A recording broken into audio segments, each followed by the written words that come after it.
Hello, my name is Dr. Shauna Springer, and I'm an expert in trauma recovery as well as initiatives that benefit the veteran population. For the last 10 years, I've been working with military and veterans, where I'm known as Doc Springer for my role as a trusted advisor in that community. And really what I'm seeing is that Americans across the country are experiencing crisis stress that's well known to service members, veterans, and military families. And it's critical for us to have an understanding of how this is impacting us psychologically, as well as how we can come up with a plan to help us. If we can come up with a plan, we will adapt and overcome in the face of this challenge. So that's my goal today. Now, here are some of the deeper psychological things that are, I think, at play for all of us. First is that our basic priorities are in conflict right now. Basic priorities are formed according to unspoken rules that we all live by, and we don't notice them until they're not there anymore. Some examples of basic priorities are: we earn our keep, we play our role, and we protect those we love, whether it's our spouse or our children. So, for example, right now, the two that are in conflict for many Americans is we earn our keep and we protect those we love. Think of the example of people across the country who may be torn between, do I go to work because my role is in healthcare or something deemed essential right now, or do I stay home and protect my family from the possibility of contracting the virus? Now, many of us are told that children are a low-risk priority group in terms of contracting the virus, but going to work as a parent means that you have to fight against what is often a primal instinct to protect your kids and your loved ones from any kind of threat. But many families are really needing the income because people are being laid off. So this kind of conflict between basic priorities is extremely stressful and creates a number of scenarios that can feel to people like there's no winning. The second thing is, and here I'm drawing on my background with the military transition process and the challenge of that there's a sudden loss of our identity, that who we are is largely defined by the roles that we play in society and the relationships that we have. It doesn't occur in a vacuum. The sense of who we are is played out in our roles and the relationships that give structure and meaning in our lives. So this is true in every culture, in every time. And we're wired to meet challenges. It's harder for most of us to do nothing than to do something really, really hard. So when we're told to just withdraw and shelter in place and wait for bad news, it's extremely stressful, and not knowing what our next move is part of losing our identity in our role. I'm concerned because suddenly losing these things, as I've seen with veterans in transition, can lead to a state of helpless rage and depression after the initial shock wears off. So unless we're aware of this and we have a plan to confront it, we may be seeing some outcomes that are tragic that would best be prevented. And specifically, the current crisis is escalating the very two factors that suicide risk models tell us we should be concerned about, which is thwarted belongingness, feeling like we don't belong to a social group, and a feeling of being a burden to others, or perceived burdensomeness is what it's called in Joiner's model of suicide prediction. The third thing is that anxiety skyrockets when much is unknown. So our anxiety exists in proportion to what we don't know.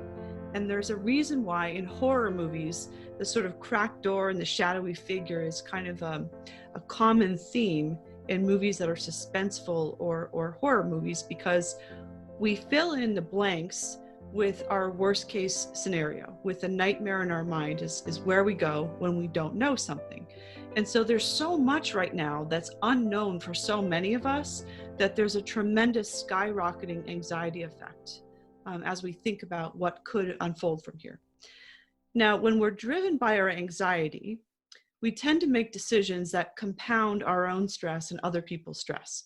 So for example, people pulling out of investing in the market, even when they could, is designed to seek safety, but in fact, they're creating the very conditions that could undermine our economy. The core challenge here is that it's really hard to think ahead when we're full of fear and anxiety, but maintaining our way of life requires us to do exactly this. So I've come up with a list of, it's got 15 or 20 things we can do. I'm not going to go through all of them, but wanted to give a sense of a few of them that we can do right now that will help us to manage our anxiety and feel like we have some power in a situation that can feel out of control for many of us. So the first one is get clear on what you can control and act on it. Here's what you can do. You can take out a sheet of paper, draw a line down the middle. On the left side, you list things you can't control. And on the right side, you would list things I can control. And then take the right side of the list and come up with an action plan to move on those things that you can control. What this will do psychologically for you is combat the learned helplessness that we otherwise feel from being told to shelter in place and wait for awful news. The second suggestion is we can take initiative in building connection. Here's how you put this into practice. You know, a lot of wellness magazines will say, you know, take a bath, call a friend. These interventions are based on soothing ourselves in the moment, and what I'm suggesting is a little bit different. I'm suggesting aligning our behavior with our higher values. So specifically, make a list of 20 people, 10 people, 5 people that are in your social network that you care about. People that are meaningful to you in your life. And then add 3 more. Maybe they're not as close to you, but people that are likely to be especially isolated right now. Somebody that has just gone through a divorce. Somebody who was in their freshman year of college and they don't have any roommates in the city where they live. People that are isolated right now. So add a few of those and then take out your phone and make a reminder in your phone to call one of them a day.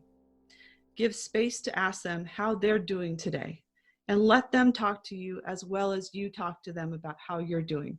This really creates connection that's not just self-focused, but it really continues to build that trust and connection that fuels a positive society. The third idea is don't put yourself in solitary confinement. If you stay in your house, you can become fearful of the very air that you breathe. So make a commitment to getting outside, getting some fresh air. Realize that the virus is not transmitted through the air that we breathe, but through people and contact with surfaces. So if you're appropriately cautious, there's no reason why you can't take a walk in the woods or sit in your own backyard and take in the night sky.